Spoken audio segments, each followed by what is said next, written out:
이사야 21장의 말씀입니다.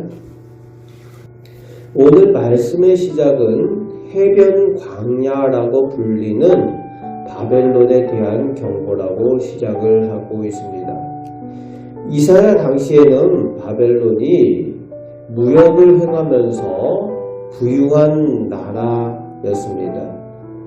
그런데 아수르를 점령하기 전이었고 이스라엘과 유다와의 관계도 우호적인 관계를 가지고 있었던 나라가 바벨론이었습니다. 그런데 장차 바벨론이 강대국으로 주변 세계를 정복하고 그 정복하고 약탈한 자만에 빠져 많은 우상을 섬기는 그런 일들을 또 행한다는 겁니다. 어느 순간 하나님의 심판이 임하게 될 것을 경고를 하고 있는 내용이지요. 2절부터 4절까지 이사야에게 하나님께서 그 바벨론에 대한 혹독한 묵시를 보여주시는데 해산하는 여인같이 그런 고통과 떨림이 되고 마음이 어지럽고 두려움에 놀랄 만큼 엄청나게 무서운 심판의 광경을 그 바벨론에 대한 그 광경을 보고 그것을 전하고 있다는 겁니다. 5절부터 8절까지 자만에 도취해서 파수꾼을 세웠다고 그것에 안심해서 먹고 마시는 그 바벨론 고관들, 지도자들을 향해서 그럴 때가 아니라 일어나서 방패에 기름을 바르고 전쟁을 준비해야 될 것이다 라고 경고를 하고 있는 겁니다. 그런 경고에도 불구하고 9절에서 10절 말씀에 이미 먹고 마시면서 우상 숭배로 무감각해져 있는 바벨론이 헛된 신을 의지한 것 때문에 전쟁의 위협을 깨닫지 못하는 겁니다. 다가올 그 위기를 깨닫지 못해서 심판을 당하고 말 것을 선포를 하고 있습니다. 그래서 10절 말씀에 하나님께서 이렇게 말씀하고 계시죠. 내가 짓밟고 타작한 너희여 라고 이야기를 하는 거죠. 하나님께서 진노를 전하고 있습니다. 내가 짓밟고 타작했다라고. 그런데 하나님께서 왜 이런 진노와 경고의 묵시를 통해서 이사야를 통해서 경고를 하고 있습니까? 역시 하나님께서는 심판과 멸망을 원하시는 것이 아니라 미리 이런 묵시와 경고를 통해서 그들이 교만과 우상을 버리고 만군의 하나님께로 돌이키기를 원하시는 하나님의 자비하심 때문이라는 겁니다. 우리가 그것을 기억해야 됩니다. 우리 삶 가운데, 우리 인생 가운데에 가끔은 고난과 어려움들이 있고 가끔은 또 하나님의 징계가 있을 수 있는데 그런 것들이 하나님께서 심판을 원하시는 것이 아니라 하나님의 자비하심과 사랑 때문이라는 것을 늘 기억해야 됩니다. 하나님께서 더 큰 은혜를 주시고 더 큰 복을 주시기 위해서 훈련시키시고 또 하나님의 거룩한 백성으로 연단하시기 위하심인 것을 우리가 늘 기억하고 그 하나님의 사랑을 바라볼 수 있는 그런 믿음이 있어야 될 줄로 믿습니다. 그 하나님의 자비하심에 대한 경고를 전하고 있는 겁니다. 그리고 이제 이어서 두마라고 불리는 그 민족에 대해서 이야기를 하고 있죠. 이 두마라는 것은 침묵이라는 의미인데 이 두마라는 이름으로 불린 민족은 에돔에 대한 이야기입니다. 세일산 그 세일이라는 곳이 에돔의 중심 지역이죠.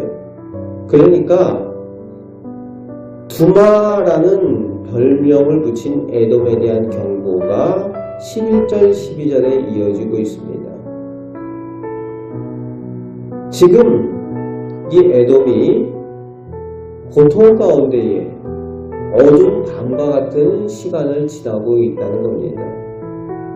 그러면서 파수꾼에게, 밤을 지키고 있는 파수꾼에게 이 밤이 언제 끝날 건가? 그것을 묻고 있습니다. 파수꾼이요, 이 밤이 어떻게 되느냐? 언제 끝나느냐? 이 고통이 언제 끝나느냐? 이 환난과 어려움이 언제 지나가느냐? 이렇게 묻고 있는 겁니다.